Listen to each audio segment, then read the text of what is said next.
کہ غوث پاک کا دھوبی مر گیا؟ تو جب منکر نکیر اس کی قبر میں آئے نا تو انہوں نے پوچھا من ربک کا؟ تو اس نے کہا غوث پاک کا دھوبی ہوں۔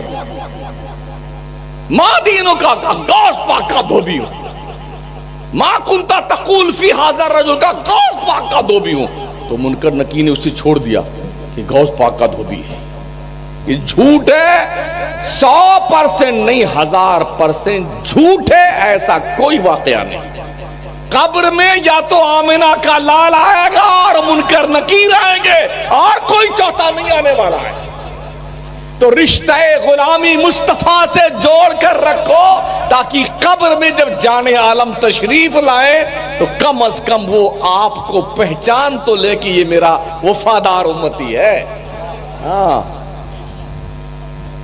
ایسے چہرے بنا لو، ایسا کردار سدھار لو، اپنے آپ کو شریعت مصطفیہ کا آئینہ دار بنا لو، پھر مر جاؤ، کیا فرق پڑتا ہے یار؟ مرنا کوئی مرنے سے کیا ڈرنا ہے؟ اپنا اصلی گھر تو وہی ہے 2.5 گز والا،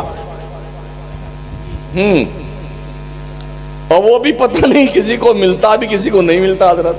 ہاں، وہ ٹائٹینک جو ڈھونڈنے گئے تھے، ملا ان کو قبرستان کا کوئی حصہ، وہیں مر گئے، مچھلی کھا گئی کہ کچھوے کھا گئے کچھ پتہ نہیں۔ تو یہ قبر کی جگہ بھی مقدر سے ملتی ہے۔ لیکن ایک بات بتاؤ، ابھی جب یہاں اتنی گرمی لگتی ہے تو جتنے لوگ اندر تشریف رکھتے ہیں ان سے جا کے ایک بار پوچھو اکیلے میں، ابا حضور کیسے ہیں آپ کی طبیعت شریف کیسی ہے؟ ارے ابا حضور آپ کو نیند آتی کہ نہیں آتی ہے قبر میں؟ ایک بھی کمکما نہیں آپ کے قبر میں، موم بتی بھی ہم نے نہیں جلائی، اور بارش کے موسم میں ابا حضور پانی مانی تو بھر جاتا ہوگا، اسی میں آپ تیرتے ہوں گے اندر اندر، کیسی طبیعت آپ کی؟ سرپنچ صاحب، MLA صاحب، حاجی صاحب، قاضی صاحب، نمازی صاحب، پاجی صاحب، سب پڑے ہیں اندر،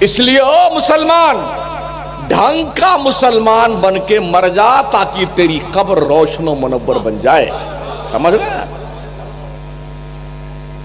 اللہ فرماتا ہے وَسَارِعُوا إِلَىٰ مَغْفِرَةٍ مِّن رَبِّكُمْ، دوڑو دوڑو اس جنت اور بخشش کی طرف، اللہ کے عفو درگزر کی طرف، اور اس جنت کی طرف جس کی لمبائی چوڑائی زمین و آسمان کے برابر ہے، ارضها السماوات والارض۔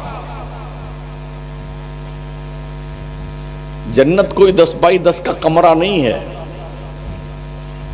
اللہ فرماتا ہے اعدت للمتقین، جنت پرہیزگاروں کے لیے بنائی گئی ہے، پیر صاحب کے لیے نہیں، کھلی آفت والوں کے لیے نہیں، مولانا صاحب کے لیے نہیں۔ مولانا ہو اور پرہیزگار بھی ہو یہ ضروری بھی نہیں ہے، پیر صاحب ہو تقوی کا مالک بھی ہو یہ بھی ضروری نہیں ہے۔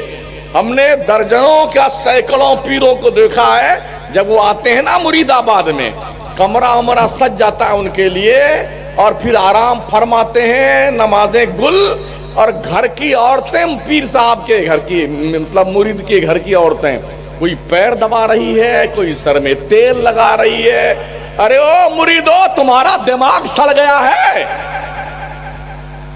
کسی غیر محرم مرد کے سامنے کسی بھی عورت کا آنا جانا اور پیر صاحب کے پیر دبانا غیر محرم عورتوں کا حرام، حرام، اشد حرام ہے۔ یہ زیادہ ہو رہا ہے، آنکھوں دیکھی بات کر رہا ہوں، اس لیے دل کھولتا ہے بولنے کے لیے، کہ جن کا کام تھا قوم کی عزت و آبرو بچانا، جن کا کام تھا قوم کو رب کی دہلیز پہ لانا، جن کا کام تھا اللہ کے دربار کرم کا پتہ بتانا، وہ اپنا مقصد حیات بھول کر کے دنیا سجانے میں لگے ہوئے ہیں۔ ابھی حضرت فرما رہے تھے نا مفتی صاحب، اپنے بچوں کے لیے بلڈنگ، دکان، جائیداد، یہ منقولہ اور غیر منقولہ، فارچونر اور BMW اور جی کریٹا پھریٹا سب اکٹھا کر لو، جس دن مرو گے نا تمہاری اولادیں کریٹا کو BMW کو کپڑا اڑا دیں گی، مرے ہوئے باپ کے ڈیڈ باڈی کی ہوا نہ لگنے پائے سے۔ کس چکر میں ہو آپ؟ سدھارو اپنے آپ کو.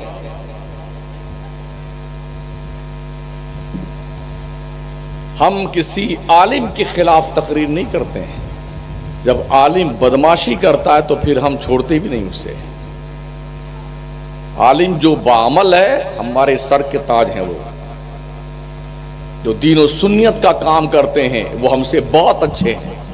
ہم بھی اسی راہ کے مسافر ہیں. ہم یوں ہی نہیں بولتے ہیں. ہم نے 250-300 حافظ قاری مولانا بنائے. اگر ہم اپنے مال کی صحیح ڈھنگ سے تربیت کر لے جائیں اور سسٹمیٹک ڈھنگ سے اپنا مال محفوظ کر لیں، چور اچکا وہاں تک پہنچنے نہ پائے، ہم کامیاب ہیں. تو ہم نے ایسی دیواریں مستحکم بنانی ہے کہ ہمارے گھروں میں کوئی نقب نہ لگا سکے. کل کی رات میں مرگاپور میں تھا، درگاپور میں، درگاپور میں، جی ہاں، سنسول کے پاس میں.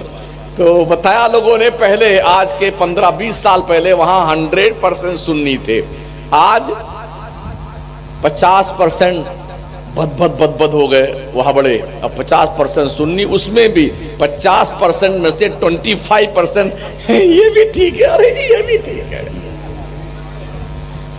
ایسے لوگ کیوں ایسا ہوتا ہے؟ اس کا مطلب ہم دین کی تبلیغ کرنے میں سکچم نہیں ہیں. کتنا بڑا خطیب بلا لو، 1-1.25 گھنٹہ بول کر کے جائے گا، کام کی بات ڈھونڈو تو 2-4 ملے گی.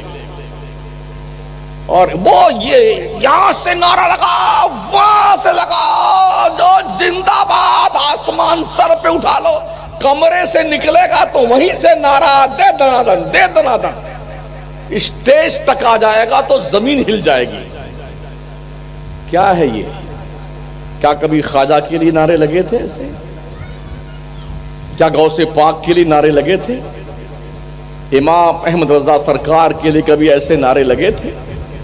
کیا حضور مفتی اعظم ہند کے لیے بھی ایسے نعرے لگے تھے؟ کیا مخدوم سمنا کے لیے بھی، اور شیخ علاء الحق پنڈوی کے لیے بھی، شیخ یحییٰ مینیری کے لیے بھی کیا ایسے نعرے کبھی لگے تھے؟ یہ کیسی نسل ہم نے پروان چڑھائی ہے؟ صرف نعروں کا سنی بن کے رہ گیا ہے، حقیقت میں دین سے واسطہ دور کا بہت کم دکھتا ہے. آج ہمارے سامنے کتنے بڑے بڑے چیلنجز ہیں. ہم مسلمانوں کے قوم کی بچیاں